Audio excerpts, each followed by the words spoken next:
وزیر اعلیٰ صاحب نے تمام باتیں میں سمجھتا ہوں کر دی ہیں بڑی وضاحت سے. صرف یہی عرض کرنا ہے کہ پاکستان تحریک انصاف کی جو جد و جہد ہے وہ پاکستان کے عوام کی جد و جہد ہے. 8 دہائیوں سے اس ملک میں پاکستان کے عوام کو حقیر سمجھا گیا ہے. یہ معاملہ بہت جلدی شروع ہو جاتا ہے. سن 48-50 سے اگر آپ دیکھیں تو یہی ہو رہا ہے. ہر الیکشن کو لوٹا جا رہا ہے, وہ مشرقی پاکستان ہو یا وہ مغربی پاکستان ہو. یہ سمجھا گیا کہ پاکستان کے عوام اس قابل نہیں کہ ان کی آواز کو سنا جائے. یہی کچھ ہم نے دیکھا 8 فروری 2024 کو. تمام تر مشکلات کے باوجود جو ہمارے راستے میں رکاوٹیں کھڑی کی گئیں, ہمارا نشان چھین لیا گیا, ہمارے جو اراکین تھے ان کے نامینیشن پیپر, ان کے پیپر وصول نہیں کیے گئے, ہمیں لڑ کر اپنے کاغذات نامزدگی جمع کرانے پڑے. اس سب کے باوجود پاکستان کی قوم کی عوام نکلی اس دن بار. 8 فروری کو ایک عظیم الشان دن تھا پاکستان کی جمہوری تاریخ کا. جس طرح پاکستان کی قوم نے دست قاتل کو جھٹکا اور اپنی آواز بلند کی, وہ تاریخ میں یاد رکھا جائے گا. انسانیت کی جمہوری تاریخ میں وہ دن یاد رکھا جائے گا. اور اس دن کے خلاف جو سازش ہوئی, جو حملہ کیا گیا پاکستان کے عوام پر, وہ بھی یاد رکھا جائے گا. ہم اس کو بھولیں گے نہیں. ہمیں یہ کہا جاتا ہے مٹی ڈالو آگے بڑھ جاؤ, کوئی بات نہیں, جو ہوا سو ہوا, ایسا نہیں ہم ہونے دیں گے. ہماری جد و جہد سچ کے لیے ہے, حق کے لیے ہے. ہم پاکستان کے عوام کی آواز کو سنوا کر چھوڑیں گے. یہ ہے ہماری جد و جہد. جب تک پاکستان کے عوام کی آواز کو نہیں سنا جائے گا, پاک پتن میں 20 بچے مرتے رہیں گے. ہماری آبادی کا 15 سال کے بچوں کا 40% آج جسمانی طور پہ اپنی عمر کے لحاظ سے کمتر ہے, ذہنی طور پہ کمتر ہے. 40% بچے کسی اسکول میں نہیں جاتے, کسی مدرسے میں نہیں جاتے, کیونکہ اس ملک میں اشرافیہ کے بچے انگلش میڈیم اسکولوں میں جاتے ہیں, ان کو صحت بھی ملتی ہے.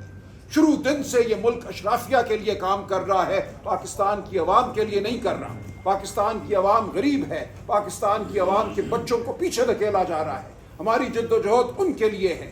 ہماری جد و جہد عزت نفس کے لیے ہے. جب آپ عوام کے ووٹ کو رد کرتے ہیں تو آپ عوام کے وجود کو رد کرتے ہیں, آپ ان کی عزت نفس کو رد کرتے ہیں.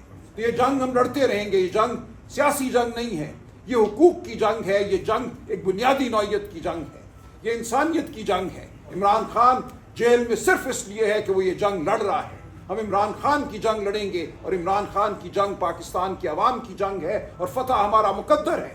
کوئی ایک لمحے کے لیے یہ نہ سوچے کہ ہماری سیٹیں چھین لینے سے, عدلیہ کو مغلوب کر دینے سے پاکستان کی عوام پیچھے ہٹ جائے گی. ہم عوام کے ساتھ ہیں. عوام کا عزم جو ہے وہ غیر متزلزل ہے, اور ہم انشاءاللہ بہت جلد فتح حاصل کریں گے. نون لیگ کی کیا اوقات ہے آپ کو نہیں پتا, پیپلز پارٹی کی کیا اوقات ہے, ملک کس کے ہاتھ میں ہے, جس کے پاس طاقت ہے, جو چلا رہا ہے تو اس سے ہی مذاکرات کریں گے. تو باقی ہم نے کبھی بھی سے انکار نہیں کیا, لیکن اگر یہ مذاکرات کی لیے سیریس ہے تو پہلی بات جو منسٹر گوہر صاحب نے کہی وہ یہ تھی کہ ہماری تو ملاقات تک تو نہیں چھوڑ رہے ہو.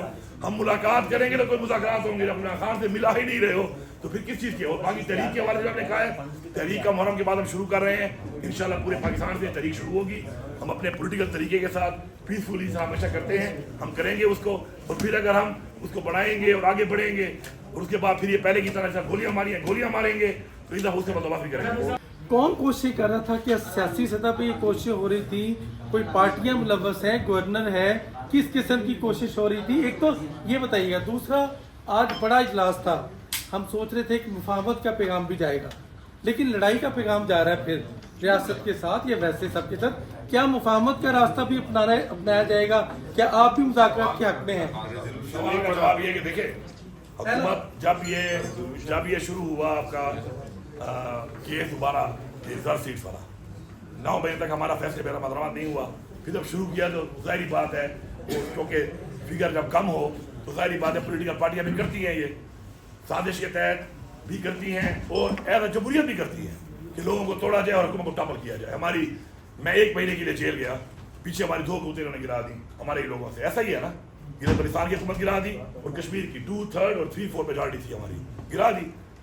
تو اس وقت سے انہوں نے یہ کام شروع کیا ہوا تھا. پھر بجٹ والی چیز میں انفارچونیٹلی ایک ایسا ماحول بن گیا کہ اس میں عمران خان کی ملاقات کے ساتھ جو چیز آئی تو اس میں انہوں نے نام مل کر ایک پریشر بلڈنگ شروع کر دی کہ شاید میں اس بات سے پیچھے ہٹ جاؤں گا, اور ہم جو ملاقات نہیں کریں گے اور بجٹ پاس نہیں کریں گے تو یہ ایمرجنسی لگا دیں گے, جو یہ آئین کے مطابق لگا سکتے ہیں. اور ان کا پورا پلان تھا, وہ پلان کا ختم ہو گیا. اب یہ دوبارہ اس بات پہ آ رہے ہیں جو آپ کر رہے ہیں کہ جی لوگوں کو توڑیں گے. پھر بھائی میں تو پھر کہہ رہا ہوں تمہاری اوقات نہیں ہے. میں چیلنج کر رہا ہوں اداروں کو,